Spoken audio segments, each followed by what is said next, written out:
السلام علیکم دوستو، میرا نام ہے اسیب شفقت اور آپ دیکھ رہے ہیں ہنسی ٹی وی۔ یہ وہ دور تھا جب یورپ کے اندر جہالت اور تاریکی پھیلی ہوئی تھی، حکومتوں پر کرسچن پوپ کا راج تھا۔ کوئی بھی شخص اگر تحقیق کر کے بائبل کے مخالف یا اس وقت مشہور توہم پرستی سے ہٹ کر کوئی بھی نئی بات کرتا تو اس کا حال بھی گلیلیو جیسا ہوتا کہ اسے بے دین کہہ کر یا تو قید ہوتی یا پھر سیدھا موت۔ بغداد شہر نے اس ٹائم کے اندر ایسے مسلم سائنسدان دنیا کو دیے جن کی ایجادات پر آج کی تمام ایجادات کی بنیاد کھڑی ہے، مگر جب 1258 کے اندر منگولوں نے عباسی حکومت پر حملہ کیا اور بغداد شہر کے اندر خون کی ندیاں بہا دی تو ساتھ ساتھ ان تمام ریسرچ اور علمی کتابوں کو دریا کے اندر ڈال دیا، جس سے کئی دن تک اس کا پانی ہی کالا رہا۔ اس حملے نے بغداد کو مکمل طور پر تباہ کر دیا اور ہسٹورین کے مطابق اس ٹائم کے اندر تقریباً 10 لاکھ لوگ مارے گئے، پورے شہر کو جلا دیا گیا۔ اس کے علاوہ بیت الحکمہ جو کہ بے شمار قیمتی تاریخی دستاویزات، میڈیکل فیلڈ سے لے کر علم فلکیات یعنی ایسٹرونومی تک کے موضوعات پر لکھی گئی کتابوں کا گڑھ تھا، اس کو مکمل طور پر تباہ کر دیا گیا۔ زندہ بچ جانے والے کچھ لوگوں کا کہنا ہے کہ دریائے دجلہ کا پانی ان کتابوں کی سیاہی سے کالا پڑ گیا تھا، اور صرف یہی نہیں بلکہ کئی دنوں تک اس کا پانی سائنسدانوں اور فلسفیوں کے خون سے سرخ بھی رہا۔ منگولوں نے لوٹ مار کی اور پھر مساجد کو تباہ کیا، محلات کو تباہ کیا، لائبریریوں اور اسپتالوں کو تباہ کر ڈالا۔ خلیفہ کو گرفتار کر کے کمبل کے اندر لپیٹ کر اس پر گھوڑے دوڑائے گئے۔ اس شکست کے ساتھ ہی امت مسلمہ کے عروج اور علم و حکمت کا دور آج تک کے لیے ہمیشہ کے لیے ختم ہو گیا، جبکہ یورپ نے اسی علم کو حاصل کر کے اس پر مزید تحقیق اور ریسرچ شروع کی، اور اس کے بعد مسلمانوں کے اندر بادشاہوں کا دور آیا اور ان بادشاہوں نے اپنی عوام کو ہمیشہ کے لیے جاہل رکھا اور اپنی عوام کی اسی جہالت کا فائدہ اٹھا کر ان کو ہمیشہ کے لیے اپنا غلام بنا کر رکھا۔ لیکن کیا آپ جانتے ہیں کہ منگولوں کے ان حملے سے پہلے خود مسلمان بادشاہوں نے بھی اپنے ان فلسفیوں کی اور سائنسدانوں کی قدر نہیں کی؟ دنیا کی تاریخ کے سب سے زیادہ ذہین ترین سائنسدانوں کو اعزاز دینے اور ان کی قدر کرنے کی بجائے اس وجہ سے ان کی توہین کی، اور مسلمان بادشاہوں کی طرف سے مسلم سائنسدانوں کو اس لیے ذلیل کیا گیا کیونکہ وہ بادشاہ سے زیادہ مشہور تھے، وہ ان بادشاہوں کی جہالت پر سوال کیا کرتے۔ آج ہم مسلمان فخر سے مسلم سائنسدانوں اور ان کی ایجادات کا ذکر تو کرتے ہیں، پر شاید آپ میں سے کوئی بھی شخص یہ نہ جانتا ہو کہ ان مسلم سائنسدانوں کا خود مسلمان بادشاہوں نے کیسا عبرتناک انجام کیا جو کہ آج کی تاریخ کے اندر آپ کو نہیں پڑھایا جاتا۔ بالکل وہی سلوک جو کہ جہالت کے ٹائم کے اندر یورپ کے کرسچن پوپ نے اس دور کے ذہین دماغوں کے ساتھ کیا، جن میں سے چند کا ہم یہاں پر ذکر کرنے والے ہیں۔ تو چلیے شروع کرتے ہیں۔ ابن رشد ایک انتہائی ذہین فلسفی، ریاضی دان، ماہر علم فلکیات، ماہر فن طب اور مذہبی شخصیت تھی۔ یورپ کے اندر آج جو فلسفہ موجود ہے اس کی بنیادیں ابن رشد نے ہی ڈالی تھیں۔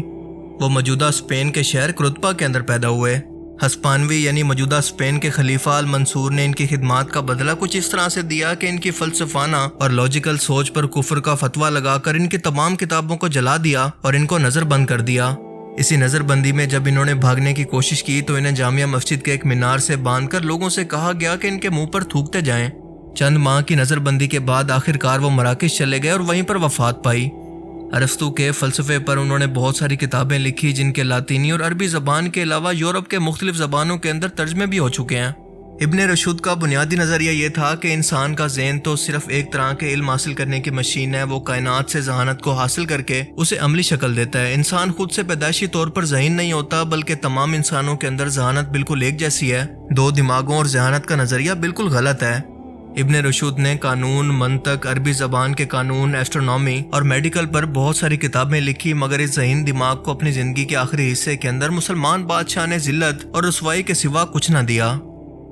یعقوب ابن اسحاق الکندی کا شمار اسلامی دنیا کے پہلے ذہین ترین شخصیات اور اسلامی فلسفیوں کے اندر ہوتا ہے، اور فلسفہ کے علاوہ انہوں نے میتھمیٹکس، میڈیکل، ایسٹرونومی اور میوزک میں بھی مہارت حاصل کی۔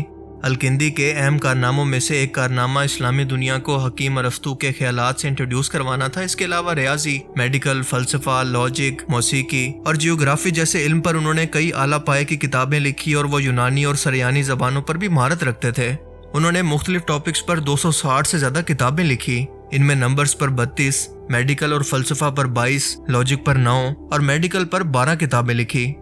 خلیفہ المتوکل کے دور اقتدار میں آنے کے بعد توہم پرست سوچ کے لوگوں نے ان کا جینا مشکل کر دیا، یہاں تک کہ خلیفہ نے حکم جاری کیا کہ اس کی لائبریری کو ضبط کر لیا جائے، اور 60 سال کی عمر کے اندر بغداد کے بازار کے اندر اس عظیم اور ذہین شخصیت کو سرے عام 50 کوڑے مارے گئے، اور ہر ایک کوڑے پر ہجوم خوشی سے تالیاں بجاتا اور شور کرتا۔ اس عظیم ذلت کے بعد یہ عظیم مفکر ایک بہت بڑی گمنامی کی زندگی میں چلا گیا۔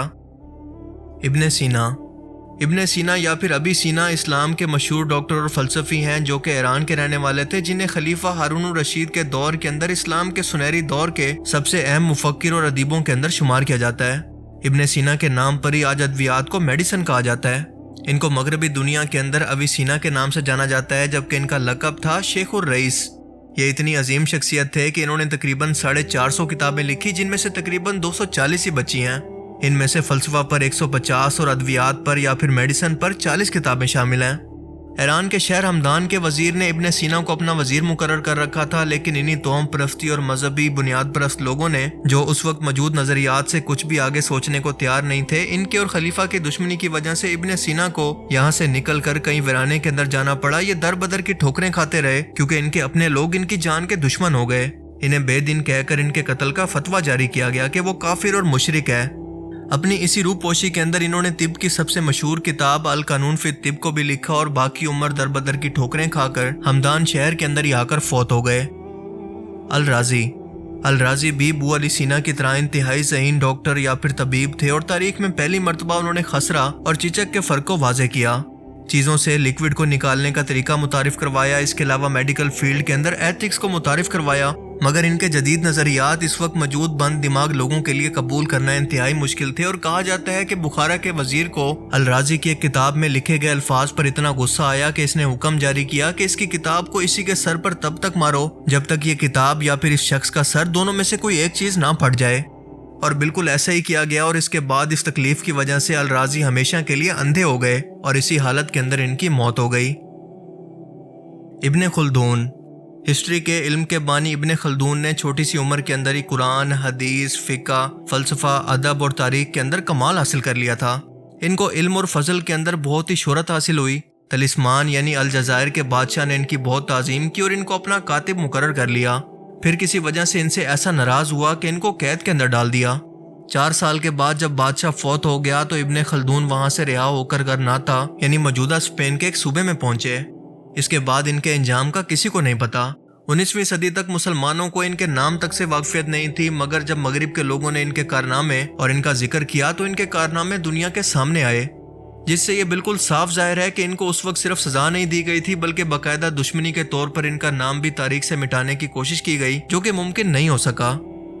منگولوں کے بغداد پر حملے کے بعد جس طرح سے مسلمانوں کا علمی طور پر نقصان ہوا، وہ دوبارہ سے جہالت کے اندھیروں سے باہر نہیں نکل سکے۔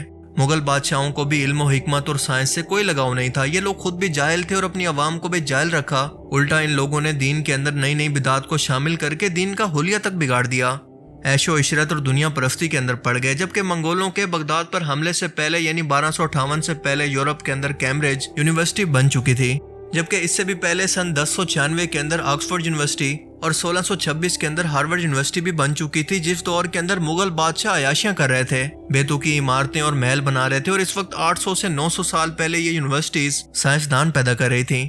جبکہ بالکل اسی دور کے اندر 800 سے 900 سال پہلے ہندوستان کی سرزمین پر عرس منائے جا رہے تھے۔ چلے ہندوستان کو تو چھوڑ دیں، آج کے ٹائم کے اندر عرب ملکوں کے اندر تعلیم کا معیار دیکھ لیں کہ 900 سال کے اندر بھی ایک ہارورڈ یا آکسفورڈ یونیورسٹی کو مسلمان کیوں نہیں بنا پائے؟ کیا ان لوگوں کے پاس سرمایہ نہیں ہے؟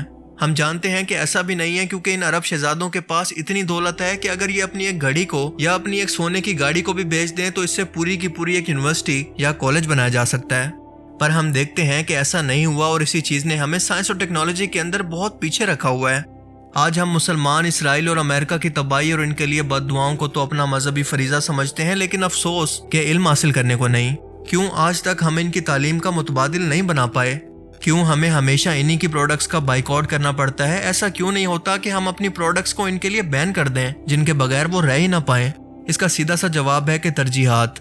علم حاصل کرنا ہماری ترجیحات یا پھر ہماری پریورٹیز کے اندر شامل ہی نہیں رہا، کیونکہ علم انسان کو اندھیروں سے نکال کر شعور کی روشنی دیتا ہے، اور وہ انسان کبھی غلام نہیں رہ سکتا۔ اسی لیے تاریخ کے اندر ہمیشہ حکمرانوں نے یہ کوشش کی کہ اپنی عوام کو جاہل رکھیں، ان کو ان کے حقوق سے محروم رکھیں، وہ کبھی بھی شعور کو حاصل نہ کر سکیں، تاکہ ہمیشہ کے لیے اس ریاست یا بادشاہوں کے غلام رہیں۔ مغلوں سے پہلے کے بادشاہوں نے بھی یہی کیا، مغلوں نے تو حد سے بڑھ کر کیا، اور ان کے بعد آج تک یہ سلسلہ بالکل ویسے ہی جاری ہے۔